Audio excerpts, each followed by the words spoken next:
Les épreuves de français et d'histoire géo ont été annulées ce matin à cause des fuites notées dans ces deux matières. Au lycée Djignabo, qui abrite le plus grand centre de Ziguinchor avec 4 jurys, c'est le désert total dans l'enceinte de l'établissement et dans les salles de classe qui ont fini d'être désertées par les candidats députés. Lorsqu'on a commencé les épreuves, on n'avait pas su qu'il y avait fuite. Mais par la suite, tout à coup, on a vu que la classe à côté a commencé le fil de bruit. On a vu des bruits qui se manifestaient dans l'autre classe. Mais notre prof nous a dit de se concentrer dans les épreuves. Après ça, par la suite, le président du jury a venu nous prévenir qu'il y a fuite. Maintenant, on ne peut pas, on ne sait pas comment ça se passe. Non seulement c'est un retard pour nous, il faut reprendre, il faut réviser encore et ça prendra du temps. Pour nous, ce qu'il fallait, il fallait pas cela nous arrive aujourd'hui. Parce que malheureusement, on est un peu concentré, c'est du retard pour nous encore. Ces potages rejettent la faute sur l'État du Sénégal, qui selon eux n'a pas pris toutes les dispositions pour un bon déroulement des épreuves. Il y a des problèmes au sein du gouvernement, même à l'office du bac.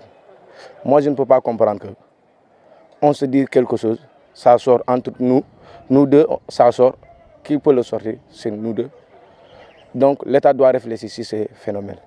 Dans toutes les CISE, même l'anticipé du philo, il y a fuite. Cela veut dire que le gouvernement va mal. L'État sénégalais va mal. Et surtout, le bac qui est le diplôme international de l'État sénégalais commence à être menaçant. Aujourd'hui, tristesse et désolation se lisent sur le visage de ces candidats qui devront encore prendre leur mal en patience en attendant la reprise de ces épreuves. La proposition de la Sénat de proposer aux électeurs 5 bulletins sur 47 continue de provoquer des réactions. Si certains partis politiques trouvent cette décision impertinente, d'autres néanmoins approuvent dans la mesure de gérer le temps et pour un bon déroulement des élections. La proposition du Sénat est née de cette polémique autour de cette pléthore de listes qui, pour la première fois au Sénégal, nous retrouvons à 47 listes. 47 listes, c'est vrai, c'est trop.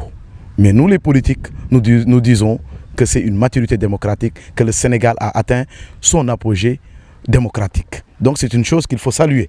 Maintenant, par rapport aux citoyens qui vont faire des minutes pour s'inscrire, pour choisir des bulletins, donc ça va poser un problème de temps.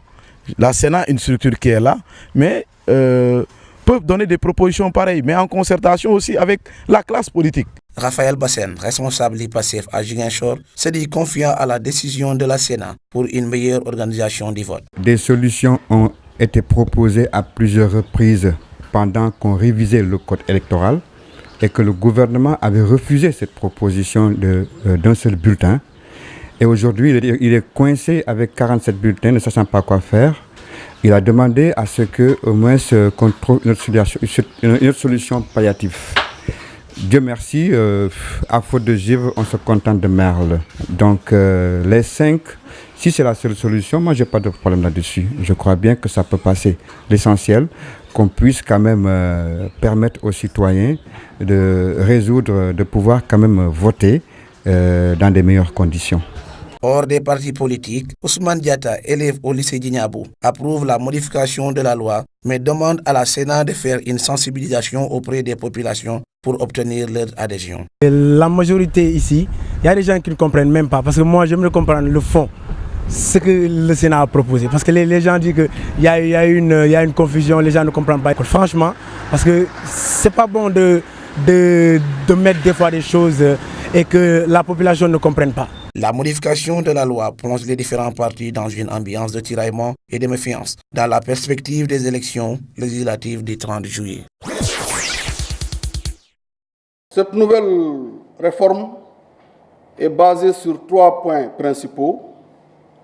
L'inscription au préalable sur des listes en déposant son dossier dûment constitué dans les bureaux de garnison des zones ou dans les brigades territoriales. Deuxièmement, c'est basé sur la décentralisation Donc, au niveau de chaque zone, n'est-ce pas, il y aura une commission ou des commissions de recrutement.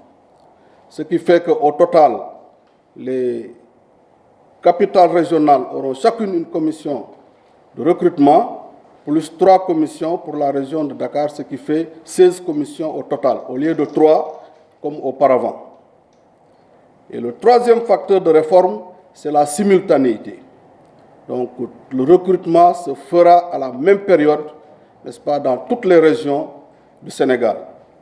Ce qui évite les nombreuses migrations qui ont fait qu'on n'a jamais pu exactement déterminer le nombre de volontaires dans un centre bien défini, parce que les volontaires, n'est-ce pas, migraient de centre en centre.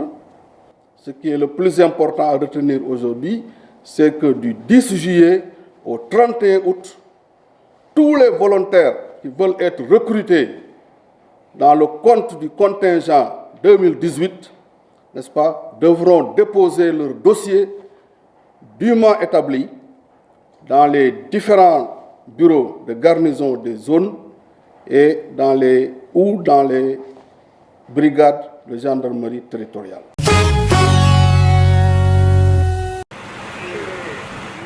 Des manœuvres militaires de grande ampleur, c'est la réponse de Séoul et Washington à Pyongyang.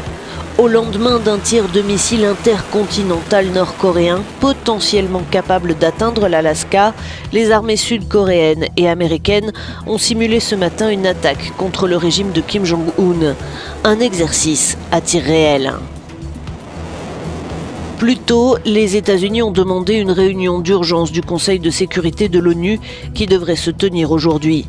Un conseil présidé actuellement par la Chine, favorable à un dialogue avec le régime de Kim Jong-un. La Russie préfère elle aussi maintenir le dialogue, contrairement à l'Union européenne qui envisage de nouvelles sanctions.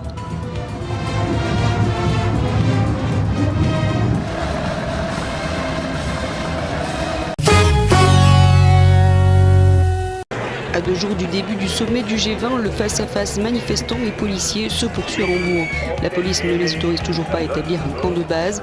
Ils arpentent donc les rues de la ville et en sont chassés à coups de canon à eau. Ces derniers jours, ces anti-G20 ont plusieurs fois été évacués de force de différents lieux choisis pour être des camps de base. Plus de 100 000 manifestants sont attendus dans les jours à venir et la police redoute des affrontements à cause de la présence d'environ 8 000 extrémistes de gauche potentiellement violents selon le ministre allemand de l'Intérieur.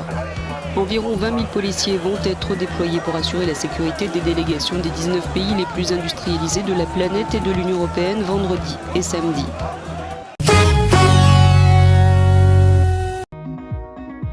Des habitants du nord de l'Ouganda ont signalé des raids lancés ces derniers jours par des hommes portant des uniformes militaires sud-soudanais sur un village près de la frontière entre les deux pays. Les hommes armés ont également tenté d'enlever des réfugiés Akbari lors des premières attaques signalées sur le sol ougandais depuis le début de la guerre civile chez le jeune voisin. Un responsable local a déclaré à Reuters qu'environ 26 hommes armés s'identifiant comme des soldats sud-soudanais avaient déjà attaqué Akbari le matin du 17 juin, emportant 108 bovins. Le porte-parole de l'armée ougandaise a confirmé ces raids sans en dire plus sur l'identité des auteurs. De son côté, l'armée soudanaise a nié toute implication. Ces incursions inquiètent les organismes régionaux et mondiaux qui luttent pour contenir les meurtres et atrocités ethniques qui, selon l'ONU, pourraient conduire à un génocide.